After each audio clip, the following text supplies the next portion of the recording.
I wasn't quite sure what to make of this assignment or what to make this assignment about because I wasn't sure what to make of the sum of my parts. When I started, I knew culture and multicultural, or better yet, intercultural, as we spoke of in class, had something to do with it, but I didn't know how to wrap my head around those terms. When I tried to turn it into a family tree thing, which I like, I learned it wasn't really the point of the assignment. And then when I tried to zone into different family members, it just got too deep and less about me and more about my history. And that's cool too, but I didn't think that was the point either. I eventually asked myself, well, what influenced my art? Because my art gives a good illustration of the sum of my parts, mainly because my art reflects life. And I think my art reflects my faith and a lot of things that are important to me, which then made me ask another question. Well, what makes me? What makes up all the parts of me? Like, bigger question, who am I? Like, am I the son of a panda, the son of a goose, a student, a teacher? You know, Kung Fu Panda stuff.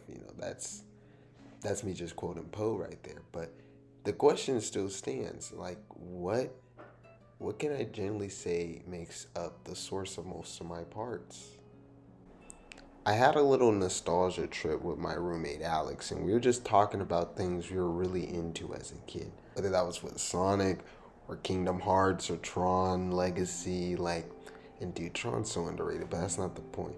One thing I remember in particular was I used to make these little silly books about Goku and Superman teaming up with Jesus, with for my family and cousins and all that. And I just remember having so much fun and just like the people who were a part of that were just so important to me. Then something hit me as I was going through tons of camera roll for this assignment, which was actually really fun. I realized that the culture and love that informed me didn't really change. It just grew up with me. And yeah, that sounds weird, but the more I looked into it, the more I realized that consistency was my culture. Almost every place God led me had a similar culture, whether that included prayer, friends, games, the fun. That love has always been there. That same love has never left. I found out that my grandma, Lois E. Carter, on my father's side, was a poet. And my mom left her job in the industry to raise me just because God told her. And now my parents support me today at Azusa Pacific University to pursue art just because they believe God has a purpose for my life. I mean, it never has been just because of my skill or the ways I was able to prove myself. They believed in me before I even did anything. And that's the craziest part. How God's using all of that just to show me that He loved me before anything. The Lion King quote, "Remember who you are," has always just been an interesting thing for me. That and a lot of other quotes from Kung Fu Panda, but I'm not going to bring up Kung Fu Panda again. But that quote just always rang true because I feel as if my whole life, my family, my friends, my church, the schools I went to and attended, they always had to remind me that, like, remember who you are.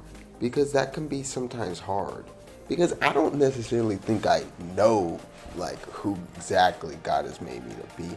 I mean, I know I'm supposed to be a son to Him, a son to my earthly parents. Like, I know that I'm Daniel, but sometimes I don't know that. Like, I don't really know what that means. And I feel that the people in my life have done a good job just pushing me to continue to seek God in that question.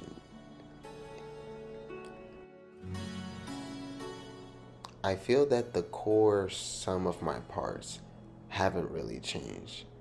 I just think they've grown deaf. I'd say a good example of what I just said was the new Inside Out 2 movie. In that movie, the emotions come to realize that there's more to the parts of Riley than the parts they choose to focus on, because they're afraid to meet the true Riley in some sense.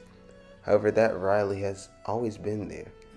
In the movie, the emotions learn to love all the parts of her, even the more unlikable parts or difficult ones. And I think this assignment has helped me do something similar. All the parts of me are really important, and when I go through all the video camera roll and all the funny videos and silly things that I've done with my family and friends and church and all the experience, I'm learning how beautiful it is, how beautiful all those parts are, and how beautiful just growing up and letting those parts flourish is. And I don't really know what to make of it, but I know they're a part of me.